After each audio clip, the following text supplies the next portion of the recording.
What is up, ladies and gentlemen? It's your boy T back with another video. I'm gonna react to is science copying Hinduism. Hinduism has been said to be one of the greatest, maybe not even religions, and one of the oldest as well. It is full of knowledge, a lot of knowledge that is used even by scientists. That is crazy. So let's check it out. Let's check this video. Tell me what you guys think in the comment section down below, and I'll give my thoughts as well in between the video here and there. Let's go. अगर हम past में देख पाते as far as 3.7 billion years from today तो हमें life emerge होते हुए नजर आती है और आज भी इस धरती पे अराउंड 8.7 मिलियन स्पीशीज एग्जिस्ट करते हैं एंड काफी लंबे समय तक ना अराउंड 1800 तक इंसान कंफ्यूज था इस चीज को लेके कि इस धरती पे लाइफ की शुरुआत कैसे हुई और इस सवाल का जवाब एक थियरी डोमिनेट किया करती थी जिसे हम कहते हैं द क्रिएशनिज्म थियरी। अब क्रिएशनिज्म बेसिकली एक रिलीजियस बिलीफ है जिसमें ये माना जाता है कि ये पूरा यूनिवर्स जो है इसे एक सुपीरियर पावर ने क्रिएट किया है। The people who believe in this theory are called creationist and they are found in all religions. अब 1859 में क्या हुआ कि चार्ल्स डार्विन की एक किताब आती है जिसका नाम होता है द ओरिजिन ऑफ स्पीशीज। ये किताब बहुत फेमस हो जाती है बिकॉज इस बुक में डार्विन ने द थियरी ऑफ एवोल्यूशन को प्रपोज किया। To sum it up in one line, Darwin ने इस किताब में कहा कि देखो भैया, ये जितने भी स्पीशीज है ना इस दुनिया में, हम सब एक कॉमन एंसेस्टर से आए हैं एंड अपने अपने नेचुरल कंडीशंस के अनुसार हम इवॉल्व हुए हैं। इस थियरी की वजह से चार्ल्स डार्विन को the father of modern biology माना जाता है। लेकिन मेरा एक प्रश्न है कि क्या एवोल्यूशन का कॉन्सेप्ट सिर्फ 163 इयर्स पुराना है? What if I tell you कि डार्विन की ये बुक आने से हजारों साल पहले इंडियन सेजेस ने एवोल्यूशन के कॉन्सेप्ट को डिस्कवर कर लिया था, आइडेंटिफाई कर लिया था। और आज इस थोड़े से कंट्रोवर्शियल लेकिन बहुत ज्यादा इंटरेस्टिंग वीडियो में हम उसी टॉपिक पर बात करेंगे एंड डार्विन की theory of evolution and Vishnu ji के दशावतार्स के बीच का रिजेम्बलेंस जानने की कोशिश करेंगे। तो क्या डार्विन थियरी ऑफ एवोल्यूशन के रूट्स वेद पुराणों से भरपूर हमारे इंडिया से जुड़े हैं? जानने के लिए keep watching this video. Alright, let's go, man. Let's go. Wanna see what's similar, what's different, and all that, and all that. जब जब इस धरती पर धर्म की हानि होती है, विनाश का कार्य होता है और धर्म आगे बढ़ता है, तब तब मैं इस धरती पे प्रकट होता हूँ। ये शब्द श्री कृष्ण ने कुरुक्षेत्र वॉर शुरू होने से पहले अर्जुना से कहे थे, referring to his incarnations on this earth. और कई पुराणों में दशावतार के बारे में लिखा गया है। Dashavatar literally means 10 incarnations of Lord Vishnu. Matsya avatar से शुरू होकर कल्कि अवतार पे खत्म होने वाली इस इनकारनेशन की लिस्ट में कई सारे मॉडर्न इंटरप्रेटर्स ने अपना इंटरेस्ट दिखाया है and the only reason is its resemblance with the Darwin theory of evolution. कुछ 1400 साल पहले तमिलनाडु के महाबलीपुरम में एक पिलर पे विष्णु जी के 10 अवतार कार्व किए जा रहे थे एंड जब भी हम दशावतार के बारे में बात करते हैं तो वो सारे अवतार इस धरती पे एक ऑर्डर में आए थे। तो उस स्कल्पचर ने कार्विंग करते वक्त उस ऑर्डर को गलती से डिसरप्ट कर दिया एंड बिकॉज ऑफ दैट वो आज तक नहीं बन पाया। It is still undone. तो इससे हमें पता चलता है कि जो इनकारनेशन की ऑर्डर है वो हमारे पूर्वजों के लिए बहुत ज्यादा इंपॉर्टेंट थी। लेकिन ऐसा क्यों है? And this is the point when the Darwin theory of evolution start resembling the Dashavatars. तो देखो, डार्विन थियरी ऑफ एवोल्यूशन में ये कहा गया है कि एक ऑर्गेनिज्म, एक जीव जनरेशन आफ्टर जनरेशन इवॉल्व होता है। वो फिजिकल और बिहेवियरल ट्रेट को इनहेरिट करता है जिसकी वजह से वो नेचर में अडेप्ट कर पाता है, सर्वाइव कर पाता है। और विष्णु जी की इनकारनेशन की जो लिस्ट है वो भी इसी एवोल्यूशन के ऑर्डर के साथ पैरेलली चलती है। Let's see how. Matsya avatar, the first incarnation of Lord Vishnu. Yajurveda के अकॉर्डिंग एक दिन राजा मनु ने एक छोटी सी मछली को बचा लिया था। He was unknown of the fact that वो छोटी सी मछली इज लॉर्ड विष्णु हिमसेल्फ। तो इस जेनरोसिटी के बदले उस मछली ने राजा मनु को आने वाले विनाशकारी प्रलय के बारे में सूचित कर दिया और उन्हें एक नाव बनाने की एडवाइस भी दी। और यही नहीं, प्रलय के दिन उस मछली ने राजा मनु की नाव को अपने हॉर्न से बांध के उसे डूबने से बचाया। तो इस समय लॉर्ड विष्णु ने मत्स्य अवतार लेके हयाग्रीव सूरा को हराया और उनसे चुराए गए 4 वेदास को वापस लेके राजा मनु को दे दिया। अब विष्णु जी का ये लेजेंडरी अवतार एक एक्वेटिक लाइफ फॉर्म है और डार्विन ने भी यही कहा था कि इस धरती पे सबसे पहला लाइफ फॉर्म वाटर बॉडी में फॉर्म होगा। In fact if we dig deeper into this तो हमें पता चलता है कि इस पृथ्वी पे सबसे पहला वर्टिब्रे एक जॉलेस फिश थी।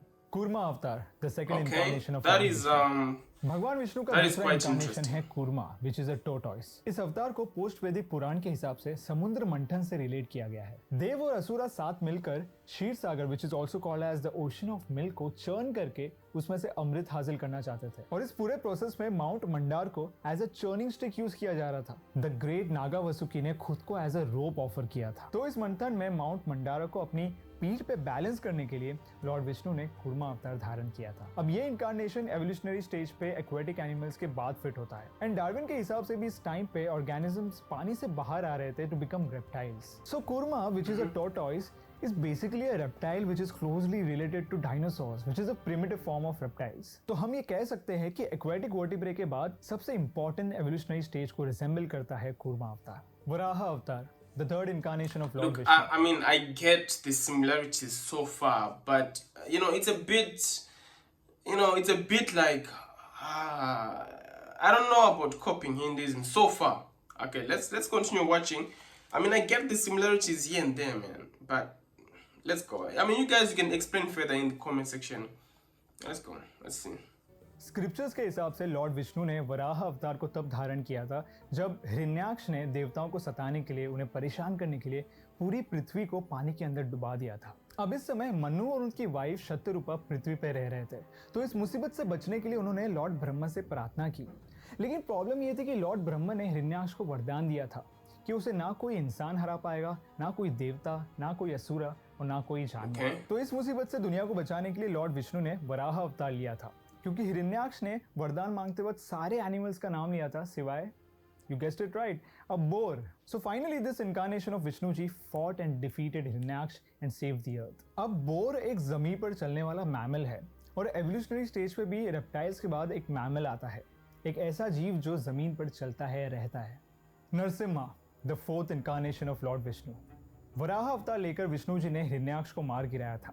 इसके चलते हिरण्याक्ष के भाई हिरण्यकश्यप, जो कि एक असुरा किंग थे, उन्होंने ये ठान लिया था कि वो विष्णु जी उनके सारे डिवोटीज को मार डालेंगे। हिरण्यकश्यप ने भी मेडिटेशन द्वारा लॉर्ड विष्णु से एक वरदान पा लिया था। ये वरदान काफी स्पेशल था बिकॉज इसके चलते हिरण्यकश्यप को ना ही कोई दिन में मार पाएगा, ना कोई रात में, ना ही कोई इंसान, ना ही कोई जानवर, ना कोई आकाश में, ना कोई जमीन पे, और ना ही कोई घर के अंदर, ना ही बाहर। अब ऐसे वरदान के साथ हिरण्यकश्यप वाज ऑलमोस्ट इमॉर्टल। अब हुआ ये कि हिरण्यकश्यप के एक बेटे थे जिनका नाम था प्रहलाद। हालांकि वो एक असुरा के बेटे थे, लेकिन ही वाज अ डिवोटी, अ भक्त ऑफ लॉर्ड विष्णु।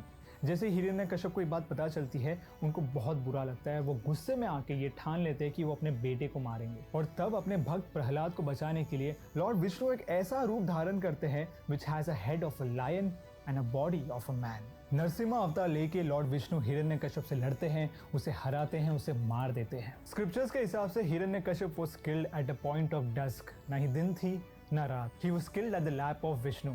ना ही आसमान में ना जमीन पे। His death took place at the threshold of the palace. ना ही घर के अंदर ना बाहर। And he was killed by the lord's hand, not a weapon. अब नरसिम्हा एक ऐसा इनकारनेशन है जो ह्यूमन एवोल्यूशनरी स्टेज के सबसे इंपॉर्टेंट और मिसिंग लिंक को रिसेंबल करता है। क्योंकि ये इनकारनेशन आधा इंसान है और आधा जानवर है, ये हमारे और एप्स के बीच के ट्रांजिशन को रिसेंबल करता है। वामना अवतार, the fifth incarnation of Lord Vishnu. Okay, I'm kinda getting the same stages when it comes to Lord Vishnu. It's the same stages that are in evolution as well, from reptiles to mammals, from mammals to those that are in between humans, and like contributing apes into humans is the same. Okay, I'm getting kind of an idea right now, because when I stopped initially, I was like, what's going on? What exactly are we going with this? And now it's kind of making sense. Honestly, I'm kind of seeing what he's on about. Where he's going with all this, and it's making sense. It's making sense. There are similarities in the world. There are similarities there as well, which is quite interesting. It's quite interesting. You guys tell me more in the comment section, man. Help me to understand further, because obviously I'm gonna get an understanding of my own, but help me to understand further. इसके बाद दशावतार ने human evolution को depict करते वामना को mention किया है। वामना एक Sanskrit word है विच मीन्स ड्वार्फ। भगवान विष्णु का ये अवतार धरती पर तब प्रकट हुआ था जब डीमन किंग महाबली ने पूरे ब्रह्मांड को अपने कब्जे में लाकर देवताओं को ऑलमोस्ट पावरलेस बना दिया था। So to humble the mighty king, Vishnu ji incarnated as a dwarf holy man. तो वामन अवतार लेके विष्णु जी बलि के राज्य में भिक्षा मांगने गए। जब उनसे पूछा गया कि उन्हें क्या चाहिए, तो उन्होंने कहा मुझे 3 स्टेप से कवर होने वाली जमीन चाहिए। बलि ग्रांटेड हिम द विश, लेकिन जैसे ही बलि ने इस विश को ग्रांट किया, वामन अवतार का साइज बढ़ने लगा। उनका आकार इतना बढ़ गया कि उन्होंने पहले 2 कदमों से ही धरती और स्वर्ग को अपने अंडर ले लिया। King Bali was humbled by the mighty Lord.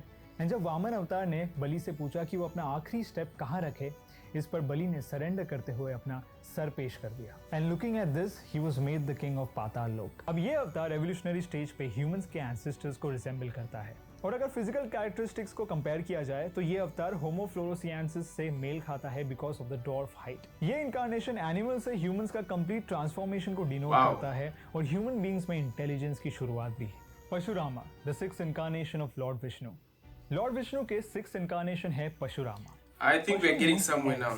इस विष्णु अवतार को बहुत ही फ्यूरियस माना जाता है। परशुरामा ऋषि जामदग्नि और रेणुका के बेटे थे and he was known for his ex and his anger. उनका नेचर इतना फ्यूरियस था कि उन्होंने अपने पिता के कहने पे अपनी माँ का सर काट दिया था without letting any emotions in his way. और सिर्फ इतना ही नहीं, उन्हें क्षत्रिय कुल का विनाशकारी भी कहा जाता है बिकॉज उन्होंने अपने पिता के डेथ का बदला क्षत्रिय क्लैन के सारे मेल्स को मार के लिया था फॉर 21 सक्सेसिव टाइम्स। अब ये इनकारनेशन थियरी ऑफ एवोल्यूशन के सर्वाइवल ऑफ द फिटेस्ट को डिपिक्ट करता है और अर्ली स्टोन एज मैन के ट्राइबल मेंटालिटी को रिसेंबल करता है। इस अवतार को हमेशा एक एक्स के साथ देखा जाता है और ये एक्स स्टोन एज को डिपिक्ट करता है। अब देखो परशुराम अवतार तक होमो सेपियंस पूरी तरीके से डेवलप हो चुके थे और डार्विन की जो थियरी ऑफ एवोल्यूशन है वो यहीं आके रुक जाती है। But Indian sages had more to offer to this world. अब यहाँ से आगे के जो अवतार्स हैं वो ह्यूमंस के फिजिकल एवोल्यूशन को नहीं बल्कि सोशल और फिजियोलॉजिकल एवोल्यूशन को रिजेंबल करते हैं, एनलाइटमेंट की तरफ हो रही जर्नी को रिप्रेजेंट करते हैं।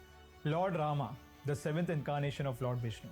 श्री राम और अयोध्या के बारे में जिक्र करते ही हम एक सिविलाइज सोसाइटी, एक रूल्स एंड रेगुलेशन पे चलने वाली सोसाइटी के बारे में सोचने लगते हैं जहां रिलेशनशिप को इंपॉर्टेंस दिया जाता है और जस्टिस के लिए लड़ा जाता है। मर्यादा पुरुषोत्तम Ram, the perfect man who abides by the rules of the society. Shri Ram एक ऐसे हिस्टोरिकल फिगर है जिनकी कहानियां हम बचपन से सुनते आ रहे हैं। कैसे उन्होंने 14 साल का वनवास कंप्लीट किया, रावण को हराकर सीता माँ को बचाया, धर्म का पालन किया और इसीलिए इस विष्णु अवतार को पूरे भारत में वर्शिप किया जाता है।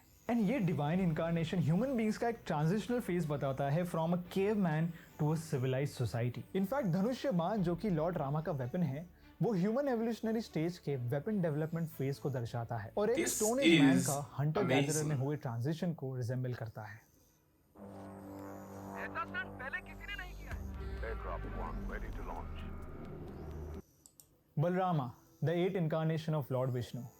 10 अवतार के लिस्ट में श्री राम के बाद आते हैं बलरामा जो कि हैं श्री कृष्ण के बड़े भाई। उनको पूरे इंडिया में एग्रीकल्चर से एसोसिएट किया जाता है। इनफैक्ट उनका वेपन भी एक प्लाव है which highlights his significance in the farming community of India. ये इनकारनेशन बहुत ही ग्रेसफुली एक हंटर गैदरर मैन का फार्मर में हुए ट्रांजिशन को रिसेंबल करता है और एग्रीकल्चर रेवोल्यूशन की वजह से ही ह्यूमन सिविलाइजेशन ने नई हाइट्स एक्वायर की है और इसीलिए होमो सेपियंस में ये सोशियोलॉजिकल एवोल्यूशनरी स्टेज बहुत मायने रखता है। Shri Krishna, the 9th incarnation of Lord Vishnu. Following his elder brother in line arrives the 9th avatar of Lord Vishnu, Shri Krishna. तो जैसे इंसानों ने फार्मिंग शुरू की, जमीन के टुकड़ों को अपनी जागीर समझने लगे, मटेरियलिस्टिक बन गए and at the same time इंसानों को कई सारे फिलोसॉफिकल कॉन्सेप्ट्स पता चले जैसे कि love, hatred and politics. So in Hinduism it continues. अवतार हमें इन Doesn't सब stop फैक्टर्स there, के it बारे में continues. डीपर अंडरस्टैंडिंग देता है by finding the The right balance evolution. Between them. जैसे कि हमने महाभारत में देखा, श्री कृष्ण एक स्टेट्समैन और एक पॉलिटिशियन दोनों की भूमिका निभा रहे थे। He portrays sheer intelligence and warfare skills जिसकी वजह से उन्होंने अर्जुना को कुरुक्षेत्र वॉर में गाइड किया था। In fact Bhagavad Gita stresses on the importance of a politically well versed society. Lord Rama is considered as a perfect man and Lord Krishna is considered as a practical man. मैं आपसे कहना चाहता हूँ कि ये लिस्ट ऑफ इनकारनेशन जो हम इस वीडियो में डिस्कस कर रहे हैं वो विष्णु पुराण और भगवत पुराण के अकॉर्डिंग है एंड इस स्क्रिप्चर्स के हिसाब से Balarama is considered to be the 8th avatar of Lord Vishnu. लेकिन कुछ ऐसे भी स्क्रिप्चर्स हैं जो कृष्ण को 8 और गौतम बुद्धा को 9th अवतार मानते हैं। तो कहने का ये मतलब है कि स्क्रिप्चर और बिलीफ के अकॉर्डिंग ये लिस्ट चेंज होती रहती है। इसके 2 या 3 वर्जन्स हैं। देखो हम ह्यूमंस ने यही तक एवोल्यूशन को विटनेस किया है लेकिन हमारे एंसेस्टर्स ने एक और स्टेज को प्रेडिक्ट किया है। हम अभी एक एडवांस सिविलाइजेशन में रह रहे हैं। हंटर गैदरर से फार्मर, फार्मर से सिविलाइज्ड मैन। अब सिविलाइज्ड मैन से आगे क्या? लाइक हमने पैसा कमाया, जमीन खरीद ली, उसके लिए लड़ लिया, झगड़ लिया, अब आगे क्या? तो स्क्रिप्चर्स के अकॉर्डिंग जब इस धरती के सारे इंसानों का मन जेलसी, हेट्रेड, लस्ट से भरा होगा, बुराई अपने पीक पे होगी और धर्म का नामो निशान मिट जाएगा, तो उस समय विष्णु जी अपने 10वें अवतार यानी कल्कि अवतार में जन्म लेंगे। वो अपने सफेद घोड़े पे राइड करते हुए आएंगे और अपनी लेजर लाइक स्वॉर्ड से इस पूरी दुनिया का विनाश कर देंगे, marking the end of the कलयुग। और फिर कल्कि अवतार काल के चक्र को घुमाकर सत्य युग से इस ब्रह्मांड की शुरुआत करेंगे। अब डार्विन की थियोरी तो इस स्टेज को एक्सप्लेन नहीं कर पाती है लेकिन एक चीज तो बहुत ऑब्वियस है कि जिस तरीके से इस अवतार को प्रेडिक्ट किया गया है हमारे पूर्वजों द्वारा, it is going to be genetically different and superior than Homo sapiens. And also looking at the kind of power this avatar will have, it feels like ये technologically भी हमसे काफी एडवांस होगा। तो आज हमने क्या सीखा? हमने ये सीखा कि कैसे जो डार्विन की थियोरी ऑफ एवोल्यूशन है जो 163 years पहले आई थी, उसको हमारे पूर्वजों ने कितने हजारों साल पहले डिस्कवर कर लिया था। एक तरफ ये इंटरप्रिटेशन कितना ऑब्वियस लगता है, लेकिन दूसरी तरफ कुछ लोग ऐसे भी हैं जो डार्विन की थियरी और दशावतार्स के कनेक्शन को नहीं मानते due to some minute reasons. उनमें से एक रीजन है मत्स्य अवतार का ह्यूमंस के साथ इंटरैक्शन। जब एवोल्यूशनरी स्टेज ही सिर्फ एक्वाटिक लाइफ फॉर्म तक सीमित था, तो इंसान का वहां होना कैसे रिकॉर्डेड है? तो ऐसे सवालों के साथ इस इंटरप्रिटेशन को इनवैलिड कहा जाता है। लेकिन हमें ये नहीं भूलना चाहिए कि Indian scriptures like Ramayana and Mahabharata के साइंटिफिक और स्पिरिचुअल दोनों एस्पेक्ट होते हैं जो हमारी वे ऑफ थिंकिंग को बेटर करने में हमारी मदद करते हैं। और बिल्कुल इसी तरह हमें दशावतार के स्पिरिचुअल सिग्निफिकेंस और साइंटिफिक रिजेंबलेंस दोनों को कंसिडर करना चाहिए, so that we open our minds to new learning and experience. Do check it out, man, in the comment section. Like always, I'll put the link down there. Now, looking at all this, there are similarities there, man. There are similarities. Science copying Hinduism.